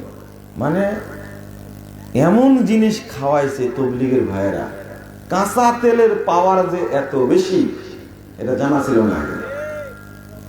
আপনি বলেন কি? এই যে দলিল দিচ্ছি, এক পর্যায়ে যখন ফাজাইল আমল দেখা দিলাম, আচ্ছা বলেন তো, আদম আলাইহিস সালাম বেঁচে ছিলেন কতদিন, হজ করেছেন কতদিন বলেন তো? তো বলছেন যে 1000 বার হজ করেছেন, 1000 বার হজ করেছেন পায়ে হেঁটে। তা কোথা থেকে? শ্রীলঙ্কা থেকে। তো আমি বললাম যে ঠিক আছে কথা। ও প্রথম বলছে যে না। ও আমি বললাম যে এইটা যে তাবলীগের বইয়ের মধ্যে সেটা জানেন আপনি? তো বলছে যে না। ভেঙ্গে যখন বলে দিয়েছি এই কথা তাবলীগের বইয়ের মধ্যে নাই, ফাজাইল আমলে নাই। সত্যই অবশ্যই থাকতে পারে না। আমি যদি দেখাতে পারি, আমি যদি এটা দেখাতে পারি, থাকতেই পারে না। হিলটনে আমার এক পরিচিত ভাই আছে, হাসান নাম, খুব ভালো দাওয়াতি কাজ করে আলহামদুলিল্লাহ। তো হাসান ভাইকে বললাম যে ভাই তাবলীগের ফাজাইল আমল আছে নাকি? হ্যাঁ আছে। নিয়ে আসলাম, নিয়ে এসে সরাসরি দেখালাম যে দেখেন তো এটা। তখন বলছে যে এই বইয়ের মধ্যে এই কথা আছে। ভাঙ্গে বললাম মানে আদম আলাইহিস সালাম পায়ে হেঁটে 1000 বার হজ করেছেন, তার বয়স কত ছিল বলেন তো দেখি? কত বছর? 900। দুইটা হাদিসে আসছে। দাউদ আলাইহিস সালামকে দিয়েছিলেন কত বছর? হয় 40 অথবা কি 60 বছর। 40 অথবা কি 60 বছর দিয়েছিলেন। এবার তাহলে কয় বছর হলো? 900। বেঁচে ছিলেন কয় বছর? 960 বছর ধরেন আপনি, 40 বছর নাই বলে 60 বছর বলেন। 1000 বার হজ করলেন কেন? বুঝেননি কথা? আচ্ছা, হজের বিধান নাজিল হয়েছে কার আমলে? হ্যাঁ, এটাও জানেন না? ওয়াজিন নাসি ফিল হাব্বিল হজ, এটা কোরআনের আয়াত। হজ্জের বিধানটা নাজিল হয়েছে ইব্রাহিম আলাইহিস সালামের সময়ে। কার সময়ে? এই মর্মে অনেক কথা থাকলেও বাস্তব সঠিক কথা যেটা ইমাম ইবনে কাসির রাহিমাহুল্লাহ বলে গেছেন আল বিদায়া ওয়ান নিহার মধ্যে, যে হজ তো দূরের কথা, কাবা ঘরই প্রথম ইবাদতের জন্য নির্মিত হয়েছে ইব্রাহিম আলাইহিস সালামের সময়। তার আগে কাবা ঘর ছিল না। এবং আলবানী রাহিমাহুল্লাহ এটাকেই সাপোর্ট করছেন, দলিলের আলোকে এটাই প্রমাণিত হয়। তো কারণ আল্লাহ রাসূলকে প্রশ্ন করলেন প্রথম ঘর কোনটি? কাবা। তারপরে কোনটি? সহিহ বুখারীর হাদিস বাইতুল মাকদিস। দুইটার মধ্যে পার্থক্য কতদিন? 40 বছর। আর বাইতুল মাকদিস আগে ছিল না, ইব্রাহিম আলাইহিস সালামই অথবা তার ছেলে সন্তানই তৈরি করেছে, এটা যাতে প্রমাণিত হয়। তো সেখানে আদম আলাইহিস সালাম 1000 বার হজ করলেন, অথচ হজটা বিধান নাজিল হলো কার উপরে? ইব্রাহিম আলাইহিস সালামের উপরে। এই কথা ঠিক না। এত বাস্তবতা বোঝানোর পরেও বলছে না, আসলে মনে হয় এটা ভুল ক্রমে চলে আসছে। এই তাবলীগের যিনি জাকারিয়া সাহেব যিনি লিখেছেন, ইনি এটা ঢোকান নেই, পরবর্তী কেউ ঢুকাইছে বলেছে। আমি বললাম যে হ্যাঁ, এক গ্রাম্য হুজুর পড়তেছে ইয়াসিন ওয়াল কুরআনুল হাকিম, ঠিক আছে? কি হবে? ওয়াল কুরআনুল হাকিম। যে ভুল পড়ছেন, যে না ভুল পড়িনি। ভুল পড়েননি মানে? তখন বলছে যে এটা কারো গল্প না, এটা আমার নিজের ঘটনা। ওয়াল কুরআনুল আজিম হবে না তো, ওয়াল কুরআনুল হাকিম, ওয়াল কুরআনিল। তখন বলছে যে না, আপনারটাই ভুল হচ্ছে। এরপরে চাপাচাপি করে বলছে যে আমি যত বড় হুজুরের কাছে পড়েছি, এত বড় হুজুর এখন বাংলাদেশে নাই, উনি ভুল পড়াতেই পারেন না। দাবিটা দেখছেন কি? তাকলিদ কাকে বলে? হুজুর বলেছে গাই, ষাঁড় হলেও সমস্যা নাই, বুঝছেন? এইটা হলো তাকলিদি মানসিকতা। আমি কোরআনের নুসখা নিয়ে এসে দেখালাম যে পড়ে দেখেন তো, সরাসরি বলছে প্রিন্টে ভুল করেছে। কি প্রিন্টে ওয়াল কোরআনি হাকিম, ওই প্রিন্টে ভুল করেছে, নুনে পেশি হবে, এটা প্রিন্টে ভুল করেছে, মেনেই নিল না। কারণ যত বড় হুজুরের কাছে আমি পড়েছি, এত বড় হুজুর কিনা এই পৃথিবীতে নাই। এই তাকলিদি মানসিকতা, তাকলিদি মানসিকতা মসজিদের ইমামের মধ্যে, সদস্যদের মধ্যে, এলাকার মানুষের মধ্যে থাকার কারণে ওই এলাকাকে সংস্কার করা যায় না। 56 বছর খুতবা দিচ্ছে, যাতা বড় আলেম, ও যোগ্যতা শুধু কতটুকু, কি কায়দায়ে বুগদাদি, এর বেশি পড়েনি। এইরকম যদি তাকলিদি মানসিকতা থাকে, জান্নাত পাওয়ার সুযোগ আছে। যখন পিটায় জাহান্নামে দেবে তখন কি বলবে? জি, হাদিসটা বলেনি, আগে সূচনা করি, তারপরে আয়াত দুটা পড়ি। সহিহ মুসলিমের হাদিস 101 পৃষ্ঠা খুলবেন, 100 নম্বর পৃষ্ঠা খুলবেন, দুইটা হাদিস আসছে। 472 নম্বর হাদিস। রাসূল সাল্লাল্লাহু আলাইহি ওয়াসাল্লাম বলছেন, কাল কিয়ামতের মাঠে আল্লাহ ঘোষণা দিবেন, ইয়াউমা ইজমাউন নাস, মানুষকে জমা করবেন। জমা করে আল্লাহ বলেন সমস্ত মানুষকে, আপনারা ধারণা করেন মানুষের হিসাব কেমনে নিবে? এতগুলো মানুষের হিসাবে এত পাপ কিভাবে হিসাব নেবে? রাসূল সাল্লাল্লাহু আলাইহি ওয়াসাল্লাম বলেছেন, আল্লাহ ঘোষণা দিবেন। কি ঘোষণা দিবেন? মান কানা ইয়াবুদু শাইয়ান ফালইয়াত্তাবি, যে যার পূজা করেছো, ইবাদত করেছো, আজকে সে তার অনুসরণ করো, অনুসরণ করো। এরপরে রাসূল সাল্লাল্লাহু আলাইহি ওয়াসাল্লাম বলেছেন, ফায়াত্তাবিউ মান কানা ইয়াবুদুশ শামসা শামসা ওয়া ইয়াত্তাবিউ মান কানা ইয়াবুদুল কমারাল কমারা ওয়া ইয়াত্তাবিউ মান কানা ইয়াবুদুল আসনামাল আসনাম।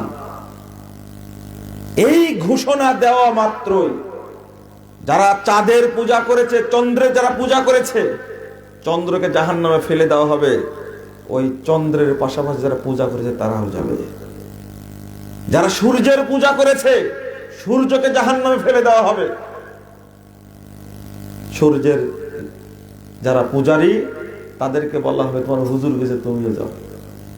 যারা ছবি মূর্তির পূজা করেছে, সমস্ত ছবি মূর্তিকে ফেলে দেওয়া হবে জাহান্নামের মধ্যে। যাও, তোমরাও যাও, তোমরাও যাও। ওয়ায়াত্তাবিউ মান কানা ইয়াবুদুত তাওয়াগীত আত-তাওয়াগীত।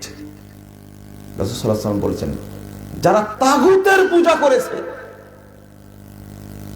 নেতা, বুজুর্গ, আলেম, শায়েখ, আমির, দরবেশ, পীর, ফকির, যাদের পূজা করেছে, যে যার পূজা করেছে, এরাই হলো তাগুত, জাহান্নামে ফেলে দেওয়া হবে।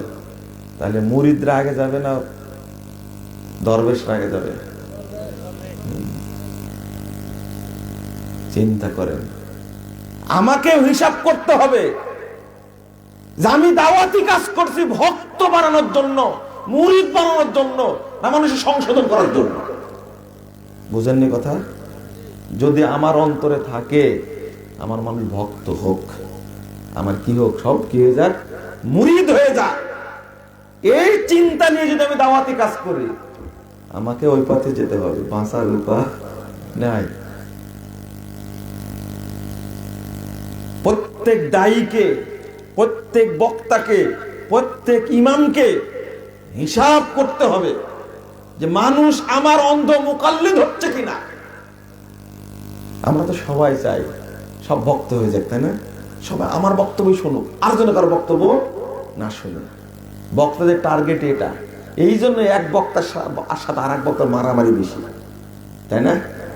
একজন বলে চিটার, আর একজনের বাটপা,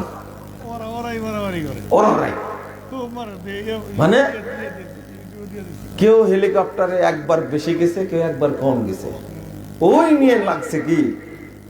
আমি হেলিকপ্টারে গেছি একবারে, আমার হেলিকপ্টার মানে রিকশা, কি তো আমি বলবো আপনাকে যে মানে এত গর্ব।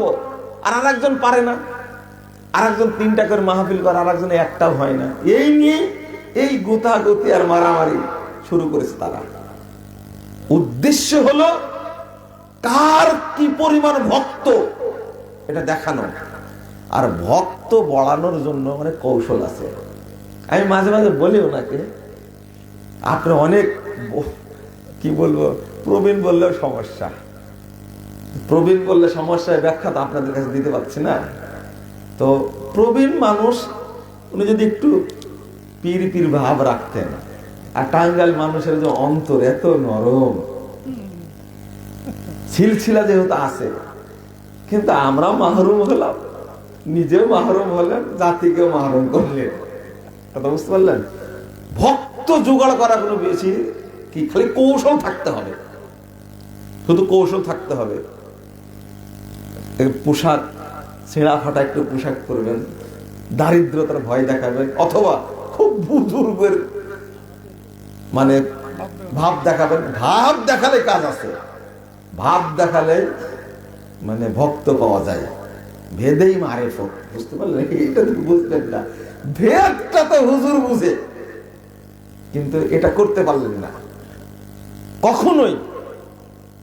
এই জন্য আমি আগেই বলে নিচ্ছি, যেখানে বক্তব্য দিই সেখানেই বলি, কেউ কিন্তু আমার ভক্ত হবেন না, কালি কিয়ামতের মাঠে আপনার দেখে ছাড়বো। যদি আমার নাম নিয়ে এই ফাজিলগিরি করেন তাহলে খবর আছে। হতে পারে আমার 100% কথা সত্য, এটা যদি আমি দাবি করি, আমি আর মানুষ না। আমি কি মানুষ না, একবারে ইবলিশ শয়তান। কারণ আদম সন্তান যে, আমি আদম সন্তান, আমি নবীর উম্মত, মুহাম্মদ সাল্লাল্লাহু আলাইহি ওয়াসাল্লামের উম্মত। কারণ আমার ভুল হবে, কুল্লু ইবনে আদম খাত্তা ওয়া খায়রুল খাত্তাইন আত-তাওয়াবুন, এটা মেনে নাও আগে। কিন্তু আমি বলবো না, আমি যা বলছি সেটাই চূড়ান্ত, এটাই মানতে হবে। এটা বলার অধিকার আমার নাই।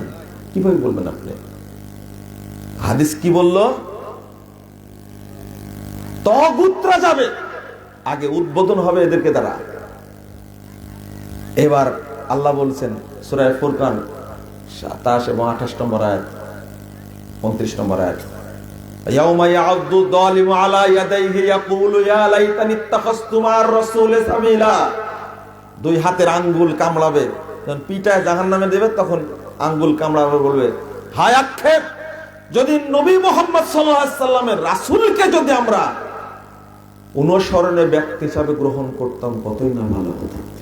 এখন বলছে ইয়া ওয়াইলাতা লাইতানি লাম আত্তাখিজ ফুলানান খলিলা, হায় আক্ষেপ, যদি অমুক ব্যক্তিকে অনুসরণের ব্যক্তি হিসাবে না ধরতাম, যদি অমুক ব্যক্তির পিছনে ঘুর ঘুর না করতাম কতই না ভালো হতো। বলেন কিয়ামতের মাঠে আক্ষেপ করে লাভ আছে? আক্ষেপ করে লাভ আছে? কোনো লাভ নাই। এবার বলছে কি, নিজে নিজেই বলে লাকাদ আদাল্লানি আনি যিকরি বাদা ইজ্জানি ওয়া কানা শাইতানুল ইনসানে খাজুলা। নিজে নিজেই বলছে, আমার কাছে কোরআন হাদিস এসেছিল কিন্তু আমাকে পড়তে দেয়নি। আদাল্লানি, সে আমাকে পথভ্রষ্ট করেছে। আনি যিকরি, কোরআন সুন্নাহ থেকে, বাদা ইজ্জানি ওয়া কানা শাইতানুল ইনসানে খাজুলা। এই শয়তান মানুষের জন্য কতই না খারাপ, কতই না নষ্ট। আস্তাগফিরুল্লাহ। কিয়ামতের মাঠে বলবে শয়তান, আর এখন বাবা বলে বউ দিয়ে দেয়। কি দেয়? বউ দিয়ে দেয়। ধরা পড়ছে না, মিডিয়ায় আসছে না, দেখছেন না আপনারা? কত ভণ্ড পীর মানে বাংলাদেশের শয়তানের ভণ্ড, সব বাটপা। এক পীরের সম্পর্কে দেখলেন না, হাইকোর্ট নির্দেশ দিয়েছে তার সমস্ত আস্তানা বন্ধ করে দেওয়া হবে। এই ভণ্ডটা মানুষের শত শত বিঘা জমি আত্মসাৎ করেছে। এগুলো পীর না ভণ্ড? এগুলো ভণ্ড। বন্ধুরা আমার, এরা যাবে কোথায়? বলে কি জানেন? বলে এই বাংলা অনুবাদ কোরআন পড়া যাবে না, বুখারী পড়া যাবে না, এদের নামে মামলা করা উচিত। সরকারের উচিত এই সমস্ত সব খানকা, সব মাজার, সব পীরের দরগা নিষিদ্ধ করা উচিত, বন্ধ করে দেওয়া উচিত। কারণ হলো, যদি বুখারী পড়তে নিষেধ করে, কোরআনের অনুবাদ করতে নিষেধ করে। তো প্রধানমন্ত্রীর বাবা নিজেই তো ইসলামিক ফাউন্ডেশন খুলে গেছে। ইসলামিক ফাউন্ডেশন চলবে? কারা পড়বে এগুলো? সব বুজুর্গরা পড়বে। ইসলাম কি পুরোহিতদের ধর্ম, ঠাকুরদের ধর্ম? এটা কোথা থেকে এসেছে? আল্লাহর পক্ষ থেকে এসেছে। যে কোনো মানুষই পড়তে পারবে। তুমি বাধা দেয়ার কে? একজন এসপি সাহেব কোরআন পড়ছে, আমাকে বলে আক্ষেপ করে বলছে, বলেন ভাই কোরআন আমি অনুবাদ পড়ি, একটু বুঝার চেষ্টা করি, পড়ি আর বুঝার চেষ্টা করি। আমাকে পাগড়িওয়ালা এসে বলছে, ভাই এটা পড়বেন না, অনুবাদ পড়লে তো আমরা পথভ্রষ্ট হয়ে যাবে। বহু মানুষ পথভ্রষ্ট হয়ে গেছে। আরেকজন কর্মকর্তা সচিব পর্যায়ে তিনি বলছেন, আমাকে নিষেধ করছে যে বাংলা বুখারী পড়বেন না, আপনি পড়লে পথভ্রষ্ট হবে।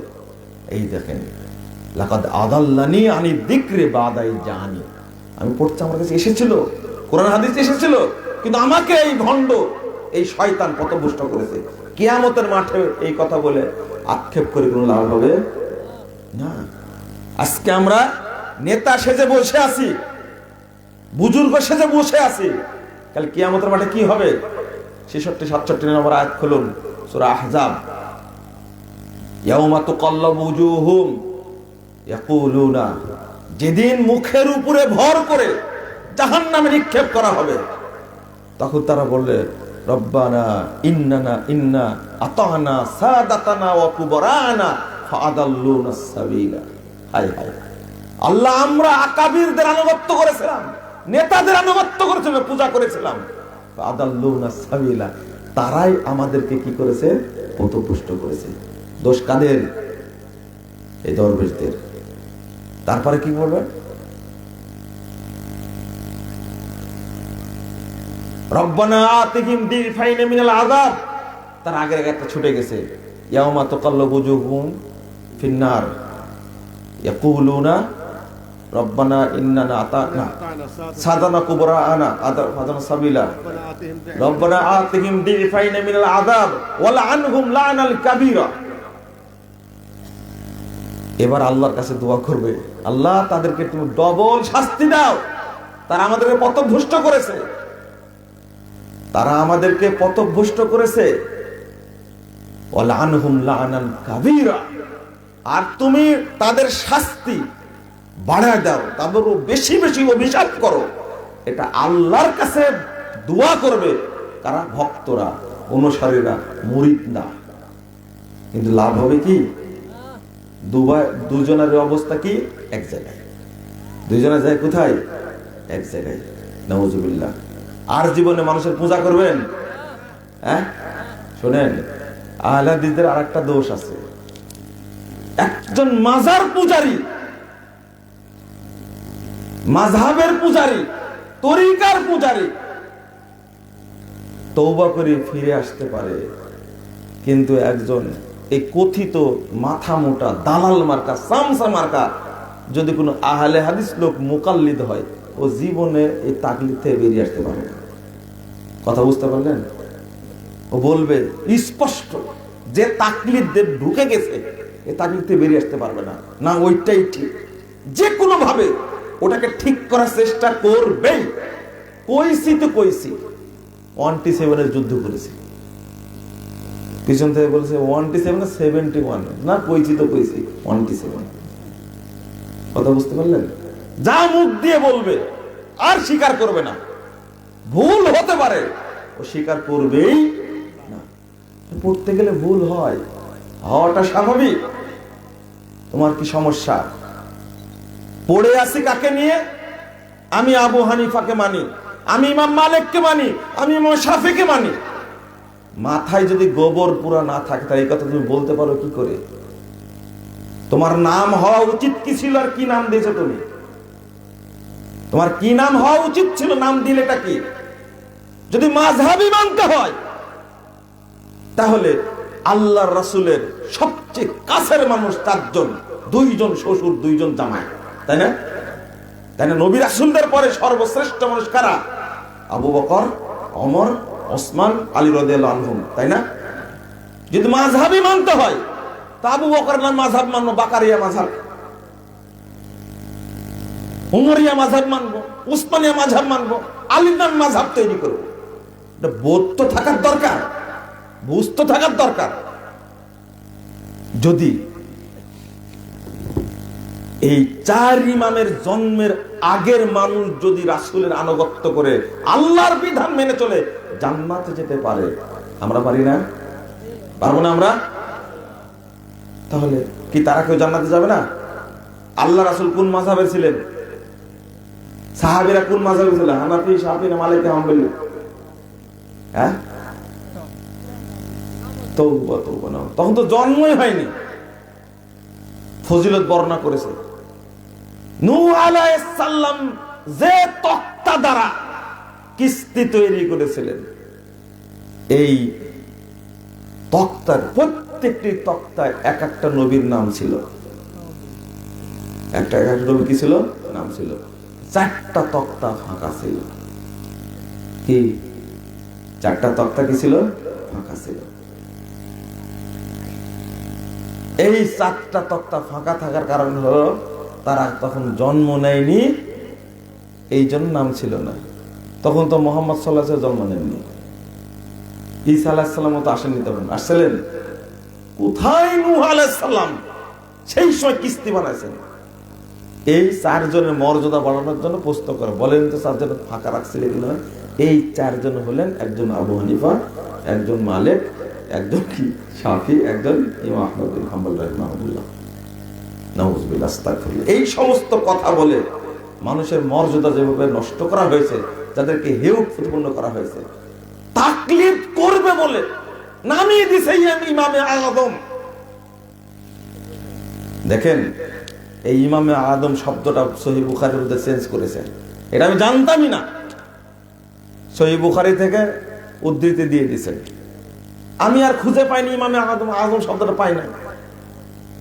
অনেকগুলো নুসখা খোঁজার পরে দেখছি দারুস সালাম থেকে যে নির্ভুল একটা নুসখা বের হয়েছে, ওর মধ্যে দেখছি আযম শব্দটা আছে। আলহামদুলিল্লাহ। কেন তুলে দিয়েছে বলেন তো দেখি? বুখারী থেকে আযম শব্দটা তুলে দেখো। ইমামে আযম বলতে শাসককে বোঝানো হয়, খলিফাকে বোঝানো হয়, কিন্তু ইমামে আযম যেহেতু একজনের লকব পৃথিবীর কাউকে দিবে না, এই জন্য বুখারী থেকে শব্দটা উঠে দেওয়া হয়েছে।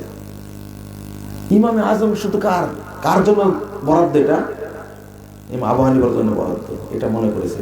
ইমাম আবু হানিফাকে জীবনে ইমামে আযম বলেছিলেন না, শুধু লিখছিলেন ইমামুল আকবার, আল ইমামুল আকবার, আল ইমামুল আযম। তিনি হলেন মুহাম্মদুর রাসূলুল্লাহ সাল্লাল্লাহু আলাইহি ওয়াসাল্লাম। ইমামে আযম প্রত্যেক দেশের খলিফাকে বলা হয়। ইমাম বুখারী এই হাদিসটা নিয়ে আসছে। আশ্চর্য হলো এই হাদিসটা আর কোন হাদিস গ্রন্থে নাই, শুধু বুখারীতে আসছে। আরেকটা শব্দ বুখারীতে আসছে, ফালিয়াকুন আউওয়ালা মা তাদউহুম আইয়ুহিদুল্লাহ তাআলা। আইয়ুহিদু শব্দটা আসছে শুধু বুখারীর ইবারতে, অনেকটাই আসছে। এরকম অনেক ইমাম বুখারীকে সহ্য করতে না পারে, হজম না করতে পারার কারণে এই কাজগুলো সহিহ বুখারীর সাথে করা হয়েছে। আমি বন্ধুরা আমার বলবো আপনাদেরকে যে তাকলিদি মানসিকতা নিয়ে কখনো দিন পালন করবেন না, বলেন ইনশাআল্লাহ। আগে দেখবেন, চোখ কান খুলে রাখবেন, হক কোনটা, দলিল দ্বারা প্রমাণিত হচ্ছে কোনটা। আহলে হাদিসদের একটা গর্ব, একটা অহংকার, একটা মর্যাদা, মুহাম্মদ সাল্লাল্লাহু আলাইহি ওয়াসাল্লাম ব্যতীত পৃথিবীর কোন ব্যক্তিকে তারা নির্ভুল মনে করে না, পৃথিবীর কোন ব্যক্তিকে সর্বশ্রেষ্ঠ, কোন ভুল করতে পারে না এমনও মনে করে না। আবার কাউকে কারো নির্দিষ্ট তাকলিদও করে না। আলবানী রাহিমাহুল্লাহকে অনেক ভক্তি করি আলহামদুলিল্লাহ আমরা, কিন্তু তার অনেক ফতোয়ার সাথে আমরা একমত নই। শেখ বিন বাজ রাহিমাহুল্লাহ বড় মুফতি, গ্র্যান্ড মুফতি, তার অনেক ফতোয়া আমরা গ্রহণ করি, কিন্তু তার ফতোয়ার সাথে আমাদের দ্বিমত আছে। শেখ উসাইমিন রাহিমাহুল্লাহ, আমি এই যুগের কথা বলছি, আমরা একক ব্যক্তির আনুগত্য করতে বুঝি একমাত্র মুহাম্মদুর রাসূলুল্লাহ সাল্লাল্লাহু আলাইহি ওয়াসাল্লাম। এটা আলবানী বলে গেছেন। তারা কারা? একটা কাফেলা হকের উপরে বিজয়ী থাকবে, তারা কারা? আলবানী রাহিমাহুল্লাহ বলছেন ওয়াহুম আহলুল হাদিস হাশারানাল্লাহু মাআহুম। জুমলায় মুতারাজা দোয়া করছেন, তারা হলেন আহলুল হাদিস, আল্লাহ আমাদেরকে তাদের সাথে কিয়ামতের মাঠে একত্রিত করুন। তিনি দোয়া করে নিয়েছেন। তারপরে বলছেন লা ইয়াতাআসসাবুনা লিকাউলি শাখসিন মুআয়্যানিন মাহমা আলা ওয়া সামাহাশা মুহাম্মাদান সাল্লাল্লাহু আলাইহি ওয়াসাল্লাম। তিনি বলছেন আহলে হাদিসরা এমন মানুষ একক কোন নির্দিষ্ট ব্যক্তির তাকলিদ করে না। ওই ব্যক্তি যত বড়ই হোক না কেন, কিন্তু করেন একজনের, যিনি হলেন মুহাম্মদুর রাসূলুল্লাহ সাল্লাল্লাহু আলাইহি ওয়াসাল্লাম। ওহুম ইয়াতামাসসাকুনা ওহুম ইয়াতাআসসাবুনা লিআকওয়ালি আইম্মাতিহিম। এই অন্যরা সকল লোক তারা নিজ নিজ ইমামদের কথা গোলামির সাথে ধরে থাকে। ও আহলুল হাদিস ইয়াতামাসসাকুনা লিআকওয়ালি নবিয়্যিহিম। আহলে হাদিসগণ কেবল তাদের নবীর বক্তব্যকে আঁকড়ে ধরেন। বলেন আলহামদুলিল্লাহ। তারপরে কি বলতে জানেন? ফালা আজাবা বাদা হাযাল বায়ান। আমি যে কথা বললাম এটা আশ্চর্য হওয়ার কিছু নয়।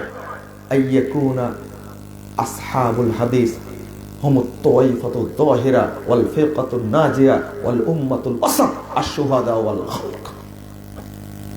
এই হাদিসটা টেনে নিয়ে শেখ ব্যাখ্যা দেন মাঝে মাঝে যে নূহ আলাইহিস সালাতু ওয়াস সালামকে অস্বীকার করবে তখন তার পক্ষে কে? আল্লাহ রাসূল সাল্লাল্লাহু আলাইহি ওয়াসাল্লাম বলছেন, বলবেন তখন নূহ আলাইহিস সালাম মুহাম্মাদুন ওয়া উম্মাতু। এখানেই আলবানী ওই কথা বলে যাচ্ছেন যে তারাই আশ্চর্য হওয়ার কিছু নয়। আহলে হাদিসরাই হলো মুক্তিপ্রাপ্ত দল, তারাই হলো বিজয়ী কাফেলা, তারাই হলো শ্রেষ্ঠ উম্মত, তারাই কিয়ামতের মাঠে সকল উম্মতের পক্ষ থেকে সাক্ষী স্বরূপ হবে। বলেন আলহামদুলিল্লাহ। এত বড় শক্ত কথা কেউ বলেনি। এই জন্য আলবানীকে তারা দেখতে এতই রাগ আলবানীর উপরে। জানেন, এক ইবনু তাইমিয়া, ইবনুল কাইয়িম রাহিমাহুল্লাহ, এরপরে এসে যে গালিগালাজ করে আলবানী সম্পর্কে, কেন গালিগালাজ করবে? এই দীর্ঘ 700-800 বছরের যে আবর্জনা একবার চুটিয়ে সাফ করে দিয়েছেন। আলহামদুলিল্লাহ। গালি দাও তোমরা, এটা আমরা জানি। আহমদ ইবনে সিনান বলেছেন লাইসা ফিদ দুনিয়া মুবতাদিউন ইল্লা ওয়া হুয়া ইউবগিদু আহলাল হাদিস। পৃথিবীতে যত বেদাতে আছে সব বেদাতে আহলে হাদিসদের গালি দেয়। তুমি বেদাতি তার বড় প্রমাণ, 1 নম্বর প্রমাণ, তুমি আহলে হাদিসকে গালি দাও, তুমি মুহাম্মদ বিন আব্দুল ওয়াহাবকে গালি দাও, তুমি পথভ্রষ্ট তার প্রমাণ হলো তুমি ইবনে তাইমিয়াকে গালি দাও, তুমি ইবনুল কাইয়িমকে গালি দাও, তুমি আহলে হাদিসদের গালি দাও, তুমি সালাফিদের গালি দাও, তুমি সালাফিদের কাফের বলো, আহলে হাদিসদেরকে আহলে খবিশ বলো। এটাই প্রমাণ করে তুমি একজন পাক্কা বেদাতি, খালেজ বেদাতি। এরপরে বলছেন আহমদ ইবনে সিনান রাহিমাহুল্লাহ বলছেন ইদাবতাদা রাজুল নুজিয়া হালাওয়াতুল হাদিস মিন কলবি। যখন কোন ব্যক্তি বেদাত করে তখন তার অন্তর থেকে হাদিসের মহব্বতকে ছিনিয়ে নেওয়া হয়। মনে রাখবেন, খবরদার জীবনে বেদাতের সাথে সম্পৃক্ত হবেন না। বলেন ইনশাআল্লাহ। তাকলিদ করবেন, আর তাকলিদ করবেন দলিল সহ মেনে নেবেন, যত বড় আলেম হোক না কেন। আমি বলে দিয়েছি, কারো তাকলিদ করে না, আহলে হাদিসরা কারো তাকলিদ করে না, সম্মান করে সব ইমামকে। ইমাম আবু হানিফাকে সম্মান করেন, ইমাম শাফিকেও সম্মান করেন, ইমাম মালিককে সম্মান করেন, ইমাম আহমদ বিন হাম্বলকে সম্মান করেন, ইমাম বুখারী হাদিসের ইমামগণ সবাইকে সম্মান করেন। সম্মান করি না কাকে? যদি তাদের কথা রাসূলের কথার সাথে না মিলে তাদের কথা আমরা কি করি? বাদ দিই। তারাই বলে গেছেন। ইমাম আবু হানিফার কথাতে ধরা খাবে এরা, কারণ তিনি বলেন লা ইয়াহিল্লু লিআহাদিন আইয়াখুদা কওলানা মিন আইনা আখাযনাহু মান লাম ইয়ালাম মিন আইনা আখাযনাহু। ওই ব্যক্তির জন্য হালাল নয় যে ব্যক্তি আমরা কোথায় থেকে গ্রহণ করেছি কথা ওটা না জেনে গ্রহণ করে, তার জন্য হালালই না। আলবানী রাহিমাহুল্লাহ বক্তব্যটা উল্লেখ করে বলছেন আলাইতা শাইরি, আমার বুঝে আসে না এই একটা কথাই যদি তারা অনুসরণ করে ফাইন্নাহা কাফিয়া আন তাহতিমিত তাকলিদিল আমা। তারা যে এই অন্ধ তাকলিদকে ধরে রাখছে, এই অন্ধ তাকলিদের ভিতকে গুড়িয়ে দেওয়ার জন্য আবু হানিফা রাহিমাহুল্লাহর একটা কথাই যথেষ্ট। কারণ কারোর জন্য হালাল নয় আমার কোনো কথা গ্রহণ করা যতক্ষণ না জানবে কথাটা কোথায় থেকে পেলাম। ইমাম আবু হানিফার কথা হলেও দলিল থাকতে হবে। ইমাম শাফি রাহিমাহুল্লাহ একই কথা বলছেন। বলেন ইমাম আবু হানিফাকে তাকলিদ করতে বলেছেন তার? ইমাম শাফি কি বলেছেন? ইমাম মালিক কি বলেছেন? ইমাম বুখারী বলেছেন? না, কেউ বলেননি। বরং তারা বলেছেন উল্টা। আমি আর কওল উল্লেখ করব না, আমি এখানে শেষ করে দিই। আপনার কবরস্থানের প্রোগ্রাম এটা, যার যতটুকু সামর্থ্য আছে আপনারা দিয়ে যাওয়ার চেষ্টা করবেন। শেখের মতো আমিও আবেদন করলাম, আল্লাহ যেন আপনাদের দান খায়রাতে বরকত দান করেন ইনশাআল্লাহ। খুতবা দেওয়ার সময় কোনো কোনো মসজিদে কোরআন রাখার জন্য ইমামের সামনে স্ট্যান্ড রাখা হয়। কেউ কেউ বলেন এটাও বেদাত। না, এটা বেদাত না, এটা বুঝতে ভুল হয়েছে, বুঝবেন এটা বেদাত না, দেওয়া যেতে পারে, কোনো সমস্যা নাই। তো দোয়া পড়েন আমার সাথে। আর কিছু কথা আছে? আরো আছে? জেরার মসজিদ কাকে বলে? জেরার মসজিদ এখন নাই, আপনারা ফাটাফাটি করেছেন, তার জন্য মসজিদ আলাদা করে দেয়। এটা মসজিদে জেরার না। মসজিদে জেরার সেটাই যেটা কোরআন এবং হাদিস ইসলামের বিরুদ্ধে যে মসজিদে কার্যক্রম চালাবে, ষড়যন্ত্র করবে, এই ধরনের মসজিদকে মসজিদে জেরার বলে। আর এখন বর্তমান যুগে আপনারা নিজেরা গন্ডগোল করে মসজিদ তৈরি করে একজন আর একজনকে বলেন কি মসজিদে জেরার। এই ফতোয়া মারার কি দরকার? তবে মসজিদে ভাঙছেন, এটা কাবিরা গুনাহ, আপনার খবর আছে। 2 দিন পরে তার সাথে সম্পর্ক ঠিকই হবে। মসজিদ আর দুইটা একটা হবে না, তখন আর মসজিদ দুইটা একটা হবে না, হবে ঠিকই। তখন বিয়ে দিবেন তাদের সাথে, আপনিও যাবেন তারাও আসবে, কিন্তু মসজিদ তো একটা করতে পারবেন না। এই পাপে আপনি পুড়ে যাবেন। মসজিদ কিন্তু এটা ব্যক্তিগত দ্বন্দ্ব, মসজিদের উপরে চালাবেন কেন আপনারা? আল্লাহ হেদায়েত দান করুন, আমিন। আবার 5 কলি, তাই না? খুব সমালোচনা হয়েছে এটা নিয়ে ইউটিউবে। আমিও বলেছি 5 কলি। আমি তো বললাম 5 কলি দলিল দিক, ওযু শুধু ছুটে যাবে না, কি ছুটে যাবে? পায়জামা ছুটলে তো খারাপ ভাষা বলে যাবে। আমার ওস্তাদ বলল পিছনে হলুদ হয়ে যাবে। বারাকাল্লাহ ফিকুম। দোয়া পড়ে সুবহানাক আল্লাহুম্মা ওয়া বিহামদিকা আশহাদু আল্লা ইলাহা ইল্লা আনতা আস্তাগফিরুকা ওয়া আতুবু ইলাইকা। আসসালামু আলাইকুম ওয়া রাহমাতুল্লাহি ওয়া বারাকাতুহু।